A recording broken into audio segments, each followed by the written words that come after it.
నేను కూడా ఒక గాలిపటం ఎగరేశాను. ఇది ఒక కాగితం ముక్కే. మీకు కావాలన్నట్టుగా ఎగురుతుంది. ఎందుకంటే కాస్త గాలి వీస్తోంది కాబట్టి. ఒక కాగితం ముక్కను కూడా మీకు కావాలన్నట్లుగా ఎగరేయవచ్చు. అదే గాలి లేకపోతే అలా జరగదు.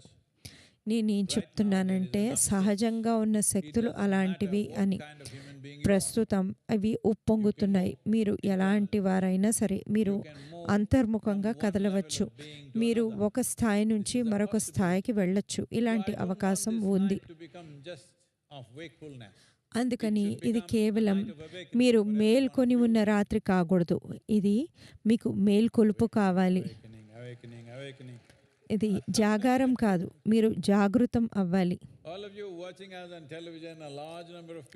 టీవీ మీద మమ్మల్ని ఎందరో చూస్తున్నారు. వీళ్ళందరూ నిద్రపోవడం లేదు, కాస్త నిద్ర ఊగుతున్నారు అంతే. వాళ్ళకి మిరాకిల్ ఆఫ్ మైండ్ కావాలి. వాళ్ళ మైండ్ వెలిగిపోవాలి.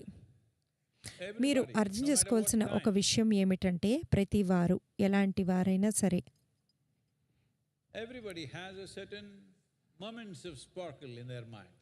ప్రతి వాళ్ళకి వాళ్ళ మనస్సు ఎప్పుడో ఒకసారి చమకాయిస్తుంది. వాళ్ళ మేధస్సు ఎప్పుడో అప్పుడు మెరుస్తుంది. అలా ఇతర ప్రాణులకు కూడా జరుగుతుంది. గాడిదకు కూడా అలాంటి క్షణాలు ఉంటాయి. కానీ మనిషికి అవి సరిపోవు. మనిషి తాను కోరుకున్నప్పుడు మెరవగలగాలి. ఇందుకు మీరు మీ మేధస్సును సక్రియంగా సచేతనంగా అట్టిపెట్టుకోవాలి. అసలు మీ మేధస్సు ఎందుకు పడుకుంటుంది లేదా అది ఎప్పుడు జాగృతం అవుతుంది? ఇది ఎలాంటిదంటే ప్రస్తుతం మీరు లేచి ఇక్కడ నడవాలంటే మీరు ఎంతో సునాయాసంగా నడుస్తారు. కానీ మనం దీన్ని గాఢ అంధకారంగా మార్చేసి అప్పుడు నడవమంటే మీరు ఎంతో అలర్ట్గా ఉంటారు. ఎందుకంటే మీరు తర్వాత అడుగు ఎక్కడ వేస్తారో తెలియదు. మీరు ఉన్నత స్థాయి ఎరుక కలిగి ఉంటారు. మీరు ప్రతి క్షణం ఆ విధంగానే ఉండాలి. అయితే ఇలా ఉండడం ఒత్తిడి కలిగించదా అంటే అస్సలు కలిగించదు. మీరు ఒక విధంగా ఉంటే మీ మానసిక పరిస్థితి కానీ అంతర్ముఖ పరిస్థితి కానీ అసలు ఎప్పుడూ ఒత్తిడి కలగదు. భౌతికంగా అలిసిపోవచ్చు కానీ మానసికంగా ఎప్పుడూ అలా జరగదు. ఏదైతే ఏ యంత్రమైతే సమన్వయంలో లేదో అది సంఘర్షణను కలిగిస్తుంది. ఎందుకంటే సంఘర్షణ వల్ల ఘర్షణ వల్ల దాని లైఫ్ స్పాన్ బాగా తగ్గిపోతుంది. అదే కందెన ఉన్న యంత్రమైతే అలా కొనసాగుతూనే ఉంటుంది. దేనికైతే కందెన లేదో అది అంత బాగా పనిచేయదు. ఇప్పుడు తమిళ్లో అనువాదం వస్తుంది. ஒரு நல்ல செய்தியை சொல்லி என் நல்வாழ்த்துக்களை தெரிவித்துக் கொள்கிறேன். நாம் இப்பொழுது உருவாக்கிய மிராக்கிள் ஆஃப் மைண்ட் மனதின் அதிசயம் என்கிற செயலி 15 மணி நேரங்களுக்குள்ளாக 10 லட்சம் பேர்களால் தரவிறக்கம் செய்யப்பட்டிருக்கிறது. இது ஒரு மகத்தான சாதனையாக கருதப்படுகின்றது. ஆனாலும் என்னுடைய இலக்கு 300 கோடி பேர்கள் அதனை தரவிறக்கம் செய்ய வேண்டும் என்பதாகும். இது தமிழில் இருக்குதுன்னு சொல்லுங்க. தமிழிலும் இந்த செயலி இருக்கிறது. மனதின் அதிசயம் அப்படிங்கிற செயலியை தமிழ்லையும் நீங்கள் தரவிறக்கம் செய்து கொள்ள முடியும். உங்கள் கையில் இருக்கக்கூடிய செல்ஃபோன் என்பது உங்களுக்கு ஏதோ தொல்லை தருவதாக, தடையாக, மனநோயை ஏற்படுத்துவதாக நினைக்கிறீர்கள். ஆனால் நீங்கள் நினைச்சால் உங்கள் கையில் இருக்கக்கூடிய இந்த செல்லிடப்பேசி உங்களுடைய மனநோய்க்கு ஒரு தீர்வாக கூட மாற முடியும்.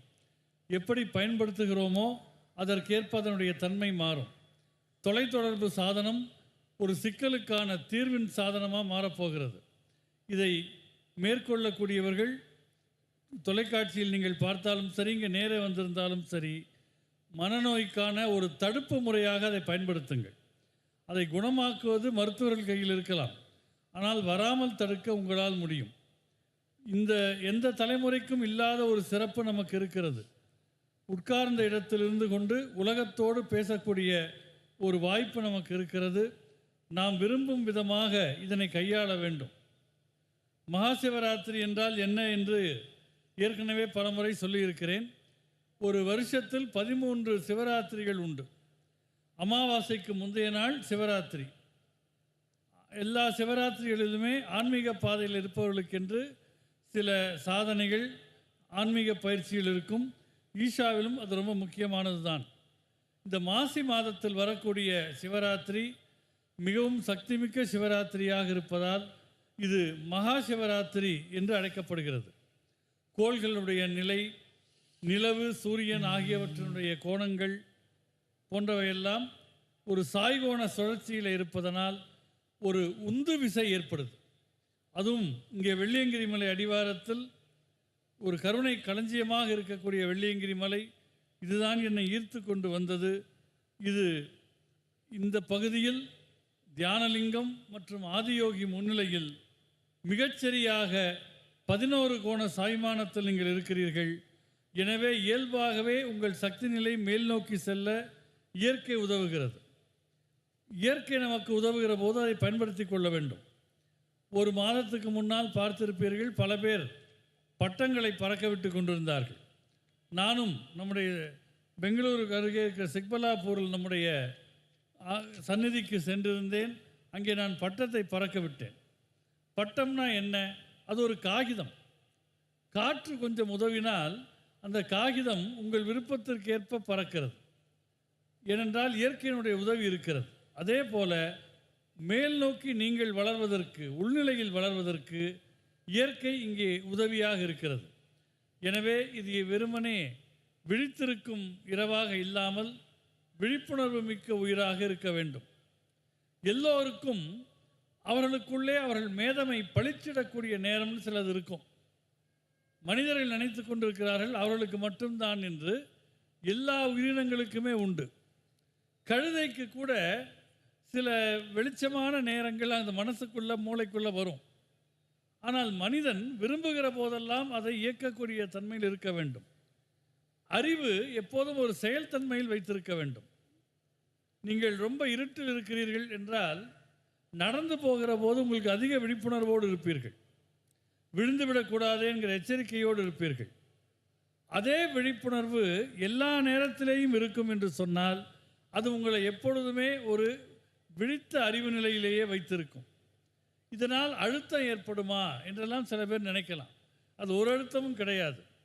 உள்நிலையில் ஒரு சமநிலை, சீர்கோண நிலை இருக்கும் என்று சொன்னால் எதுவுமே அழுத்தம் தராது. வேண்டுமானால் உடல் அளவிலே கொஞ்சம் களைப்பு இருக்கலாமே தவிர இதில் மன அழுத்தம் ஏற்படுவதற்கு வாய்ப்பில்லை.